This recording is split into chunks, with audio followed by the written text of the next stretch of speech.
Hello guys, तो आज की इस वीडियो में हम जानेंगे SLR मूवी के बारे में। ये एक थाईलैंड की मूवी है, थाई लैंग्वेज में ही है। तो SLR मूवी एक सुपर नेचुरल हॉरर मूवी है। तो जानते हैं इस मूवी के स्टोरी के बारे में। तो सबसे पहले इस मूवी के कैरेक्टर्स के बारे में जानते हैं। इस मूवी का मेन कैरेक्टर है डैन, जो कि एक फोटोग्राफी स्टूडेंट है, और उसके दो दोस्त नैम और ग्रेट। उसका एक फोटोग्राफी का प्रोफेसर जिसका नाम है एम। तो ये चार कैरेक्टर ही इंपॉर्टेंट है, इसीलिए मैंने इनका इंट्रोडक्शन दिया सबसे पहले ही। तो अब शुरुआत करते हैं मूवी के बारे में। तो जैसा कि मैंने बताया, डैन एक फोटोग्राफर होता है। अपने थीसिस कंप्लीट करने के लिए वो प्रोफेसर एम के अंडर काम करता है। प्रोफेसर एम डैन की ओल्ड थीसिस को रिजेक्ट करते हैं और उसे न्यू टॉपिक सोचने के लिए बोलते हैं। फिर यहाँ डैन के दोस्तों का इंट्रोडक्शन होता है, नैम और ग्रेट। वो प्लान करते हैं कि ग्रेजुएशन होने के बाद तीनों एक साथ न्यूयॉर्क जाएंगे। तो next day Dan professor M के घर जाता है थीसिस डिस्कस करने के लिए। डैन जब प्रोफेसर एम के घर जाता है तो उसे एक पेंटिंग दिखाई देती है। वो पेंटिंग उसे बहुत ही इंटरेस्टिंग लगती है। वो उसे ही घूर रहा होता है। प्रोफेसर एम बताते हैं कि वो पेंटिंग उन्होंने ही बनाई है। फिर डैन एम को अपना टॉपिक बताता है, जो कि है प्रूफ। यानी कि डैन आम लोगों की तस्वीर खींचना चाहता है, जो अपने आप को प्रूव करना चाहते हैं पूरी दुनिया के सामने, जैसे कि खुद डैन। और उस प्रोजेक्ट को कंप्लीट करने के लिए डैन उसका सबसे पहला कैमरा, जो उसकी माँ ने गिफ्ट किया था, जो वो 8th ग्रेड में था, वो इस्तेमाल करना चाहते थे। लेकिन प्रोफेसर एम उसे रोकते हैं और अपना SLR कैमरा देते हैं और कहते हैं कि तुम 7 लोगों की तस्वीर खींच के लाओ 14 दिनों के अंदर।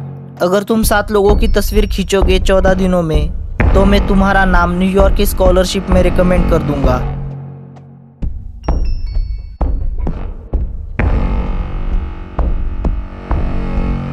ये सुन के डैन बहुत ही खुश हो जाता है।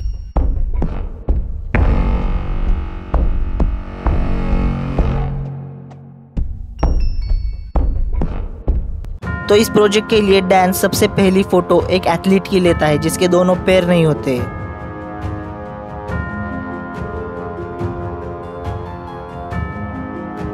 फिर उसके दोस्त उस एथलीट का इंटरव्यू लेते हैं। तो उस एथलीट के साथ इंटरव्यू होने के बाद ग्रेट और नैम एक एंटीक शॉप जाते हैं। तो उस एंटीक शॉप का ओनर होता है रोज, जो कि ग्रेट का दोस्त होता है।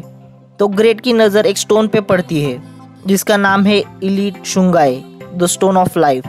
वो एक रशियन स्टोन होता है जिसका काम है सोल कैप्चर करना। इसी वजह से उसका कलर भी ब्लैक है। वेस्टर्न लोग आत्मा भगाने के लिए उस स्टोन का इस्तेमाल करते थे। लेकिन रोज एक और स्टोन दिखाता है, white rose quartz, the stone of forgiveness. अगर कोई आपसे नाराज है तो वो स्टोन उसे दे दो और उसकी नाराजगी कम हो जाती है। ग्रेट वो ब्रेसलेट नैम को देता है। तो उसी बातचीत के दौरान हमें पता चलता है कि ग्रेट और नैम दोनों रिलेशनशिप में थे, लेकिन ग्रेट नैम को चीट करता है, उसी वजह से उनका ब्रेकअप हो जाता है। तो नेक्स्ट सीन में उसी रात को हमें वो एथलीट दिखाई देता है अपने लॉकर रूम में। अपने लॉकर रूम में वो बहुत ही परेशान दिखाई देता है अपनी पुअर परफॉर्मेंस की वजह से। और उसी टाइम डैन अपने स्टूडियो में उस एथलीट की तस्वीर को डेवलप कर रहा होता है। जब फोटोज डेवलप होती है तो वो एथलीट सुसाइड कर लेता है। नेक्स्ट मॉर्निंग डैन एक और तस्वीर लेता है एक भिखारी की। अगली तस्वीर वो एक हस्बैंड एंड वाइफ की लेते हैं जिनका एक रेस्टोरेंट होता है, और वो रेस्टोरेंट 50 साल से ज़्यादा हो गए चला रहे हैं।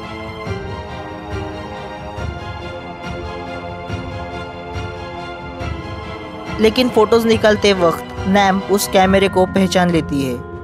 वो कहती है कि ये कैमरा जेन के पास था, जो कि कुछ साल पहले हार्ट अटैक से मर गई थी, और वो भी एक फोटोग्राफी स्टूडेंट ही थी। लेकिन ये कैमरा प्रोफेसर एम के पास कैसे पहुंच गया, ये सवाल नैम के मन में आता है। तो उसी टाइम नैम को ग्रेट का कॉल आता है और वो बताता है कि कल हमने जिस एथलीट का इंटरव्यू लिया था उसने सुसाइड कर लिया।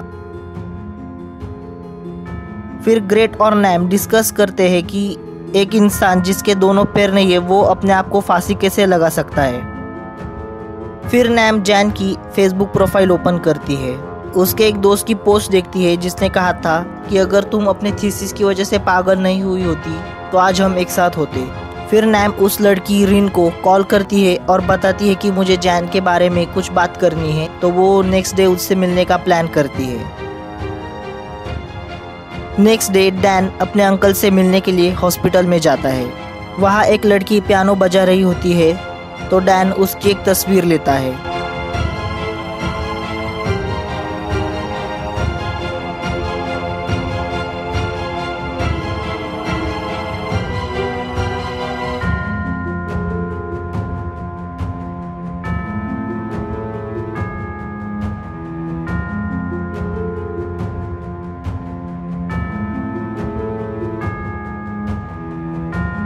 और उसी रात को वो हस्बैंड एंड वाइफ दोनों मरते हैं। वो दोनों एक दूसरे को मारते हैं जैसे कि वो किसी के वश में हो। तो नेक्स्ट डे एक और फोटोशूट होता है। नैम डैन के घर जाती है और उसे मनाने की कोशिश करती है कि वो जैन का कैमरा ना इस्तेमाल करे, लेकिन डैन नहीं मानता और नैम पर ही गुस्सा करता है। फिर नैम जैन की दोस्त से मिलने के लिए जाती है।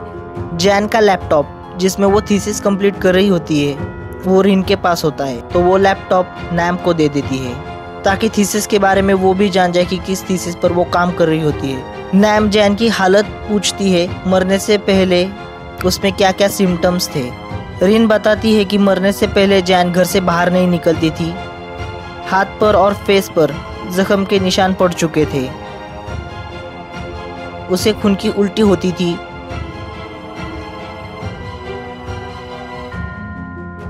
वो अपने थीसिस कंप्लीट करने के लिए पागल हो चुकी थी। रिन फर्क बताती है कि थीसिस से पहले जैन कैसी थी और थीसिस पे काम करने के बाद वो कैसी हो गई।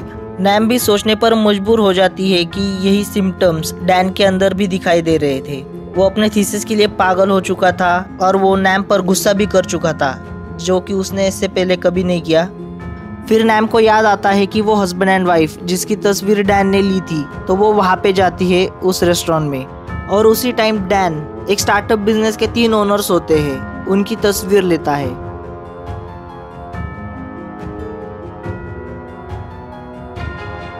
नैम उस रेस्टोरेंट में जाती है, लेकिन वो रेस्टोरेंट सील्ड होता है। वो डैन को कॉल करके रोकने की कोशिश करती है, लेकिन तब तक बहुत ही देर हो चुकी होती है। डैन फोटोज निकाल के चला जा चुका होता है। फिर वो ग्रेट को कॉल करती है। नैम और ग्रेट जैन का लैपटॉप चेक करते हैं। उन्हें कुछ वेबसाइट्स मिलती है जिसमें शैतान से जुड़ी हुई बातें मिलती है। एक पेंटिंग भी होती है जो कि बहुत ही सिमिलर होती है जो हमने देखी थी प्रोफेसर एम के घर।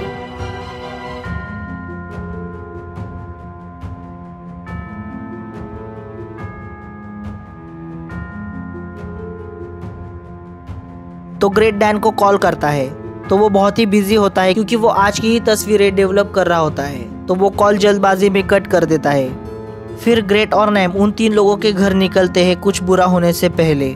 वही दूसरी तरफ डैन फोटोज डेवलप कर चुका होता है और वो 3 लोगों के घर में अचानक माहौल बदल जाता है। लाइट्स ऑन ऑफ होने लगती है और फिर उन तीनों लोगों की आंखें काली हो जाती है जैसे कि वो किसी के वश में हो, और वो तीनों लोग बालकनी से कूदकर आत्महत्या करते हैं।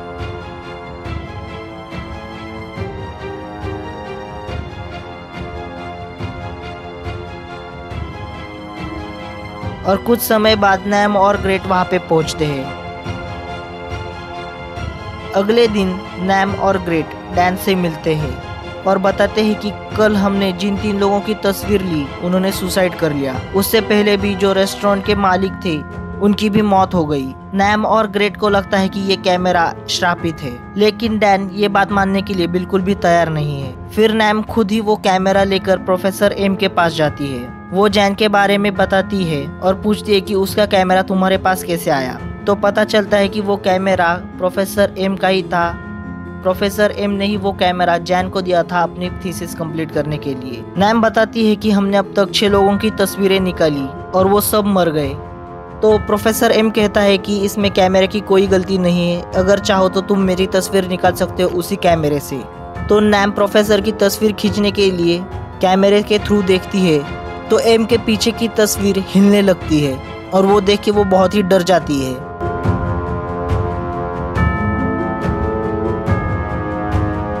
फिर वो तीनों वहाँ से निकल जाते हैं और फिर वहीं से डैन अपने अंकल के घर जाता है जो कि अपनी आखिरी सांसें गिन रहे होते हैं। तो उसी वक्त उसे याद आता है कि प्रोफेसर ने कहा था कि सिर्फ एक और तस्वीर चाहिए, अगर एक और तस्वीर लाओगे मेरे लिए तो वो उसे न्यूयॉर्क की स्कॉलरशिप दे देगा। तो वो अपने अंकल की तस्वीर लेने के लिए कैमरा बाहर निकलता है, लेकिन तस्वीर लेने से पहले ही उसके अंकल की मौत हो जाती है।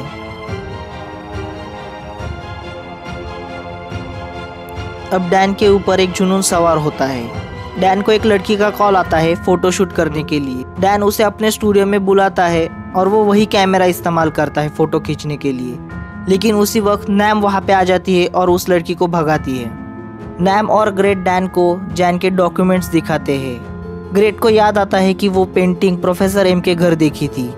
डैन की नज़र दरवाजे के बाहर पड़ती है और वो उस भिखारी को देखता है जिसकी फ़ोटो उसने खींची थी। तो वो सारी तस्वीर एक बार फिर से देखता है और वो देखता है कि उसने 8 लोगों की तस्वीर ली थी, 2 अभी भी जिंदा है, वो भिखारी और वो पियानो बजाने वाली लड़की।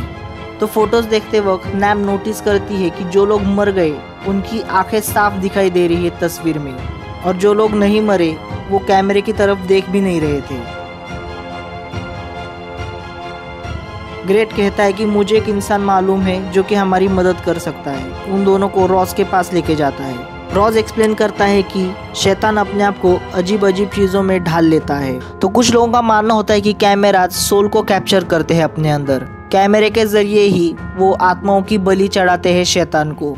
और फिर ग्रेट पेंटिंग के बारे में पूछता है तो रोज बताता है कि जिन लोगों के पास वो पेंटिंग होती है वो बहुत ही शक्तिशाली होते हैं। पैसा और पावर दोनों होती है उन लोगों के पास जिनके पास वो पेंटिंग होती है। लेकिन कल तक 7 लोग पूरे नहीं हुए तो डैन को अपनी खुद की बलि देनी होगी, क्योंकि कल नरक का दरवाजा खुलने वाला होता है और वो शैतान अपनी बलि लेने के लिए बाहर आता है। 7 आत्मा उस शैतान को चाहिए। अगर कल तक 7 आत्माएं नहीं मिली उस शैतान को तो वो डैन को ले जाएगा। तो रोज एक ब्रेसलेट देता है डैन को अपनी सुरक्षा के लिए, और ग्रेट को वो काला पत्थर देता है जो स्टार्टिंग में हमने देखा था। फिर वो तीनों एक प्लान बनाते हैं प्रोफेसर एम की तस्वीर खींचने का। तो प्रोफेसर एम की पेंटिंग्स का एग्जीबिशन होता है, वो तीनों वहाँ पे जाते हैं। वो प्रोफेसर एम की एक तस्वीर लेते हैं और डेवलप करने के लिए जाते हैं। फिर वो तस्वीर डेवलप करने के बाद दिखाई देता है कि प्रोफेसर एम की आंखें बंद है, लेकिन बाजू में एक रिफ्लेक्शन में ग्रेट की ही आंखें दिखाई दे रही है। इसे देखकर तीनों काफ़ी डर जाते हैं। ग्रेट को दौरे पड़ने लग जाते हैं। डैन अपना ब्रेसलेट निकाल के ग्रेट को पहनाता है। आधा घंटा बाकी होता है। फिर डैन जाता है उसी आर्ट गैलरी में। डैन खुद की तस्वीर लेने का सोचता है अपने दोस्तों की जान बचाने के लिए, और वहाँ प्रोफेसर एम आ जाता है। वो लालच देता है कि एक और तस्वीर ले लो और तुम्हें जो चाहिए वो मैं तुम्हें दे दूंगा। तो इसी बातचीत के दौरान डैन एम की तस्वीर खींचता है, लेकिन वो अपने मुंह के ऊपर हाथ रख देता है। ऐसे ही करते करते डैन 7-8 तस्वीर लेता है। तो फोटोज खींचते वक्त प्रोफेसर एम के साइड में एक मिरर होता है, तो उस मिरर के थ्रू वो प्रोफेसर एम की तस्वीर लेता है एकदम साफ। फोटो खींचने के बाद डैन वहाँ से भाग जाता है फोटोज डेवलप करने के लिए। रूम के बाहर ही नैम और ग्रेट इंतजार कर रहे होते हैं डैन का। बाहर आने के बाद उन्हें एक आत्मा रोकने की कोशिश करती है और उसे में 10-15 मिनट बीत जाते हैं। भागदौड़ में ग्रेट के हाथ का वो ब्रेसलेट निकल जाता है और उसकी आंखें भी काली हो जाती है, जैसे कि वो एक शैतान के वश में हो। ग्रेट नैम को ही मारने की कोशिश करता है और उसी टाइम उसके जेब से वो काला पत्थर गिर जाता है और सभी आत्माएं वो खींच लेता है अपने अंदर। फिर उस पेंटिंग के अंदर से एक शैतान बाहर आता है। वो शैतान डैन को इधर उधर फेंकता है, लेकिन डैन खुद को ही सैक्रिफाइस करने का डिसीजन लेता है और उस शैतान के अंदर चला जाता है। एम डैन से बात करता है। एम को वो फिल्म चाहिए जिसके अंदर उसने तस्वीर खींची थी। एम डैन को अपने दोस्तों के रूप में आके कन्विंस करने की कोशिश करता है। डैन उसे एक फिल्म निकाल के दे देता है अपनी जेब से, लेकिन वो डुप्लीकेट होती है। फिर फ्लैशबैक में दिखाया गया था कि रूम से जब बाहर आया था डैन, तो वो नैम को ओरिजिनल फिल्म दे देता है। नैम और ग्रेट वहाँ पे वो फिल्म डेवलप कर चुके होते हैं और उस फोटो में दिखाई देता है कि एम की आंखें साफ साफ दिखाई दे रही है। फोटोज डेवलप होने के बाद एम की आत्मा वो शैतान निगल लेता है और डैन को वो अपने शरीर से बाहर फेंकता है। डैन की अधमरी लाश जमीन पर पड़ी मिलती है। नैम और ग्रेट डैन को उठाने की बहुत कोशिश करते हैं और उस सीन को इमोशनल करने के लिए हमें एक फ्लैशबैक दिखाई देता है, उन तीनों की यादें, और एक इमोशनल डायलॉग होता है डैन का। दोनों बहुत कोशिश करते हैं डैन को उठाने की और आखिर में डैन सांस लेने लगता है और मूवी खत्म हो जाती है। तो उम्मीद करते हैं आपको ये वीडियो पसंद आई होगी। अगर आपने आखिर तक देखा होगा तो लाइक ज़रूर कीजिए, कमेंट कीजिए, शेयर कीजिए और सब्सक्राइब कीजिए हमारे चैनल को।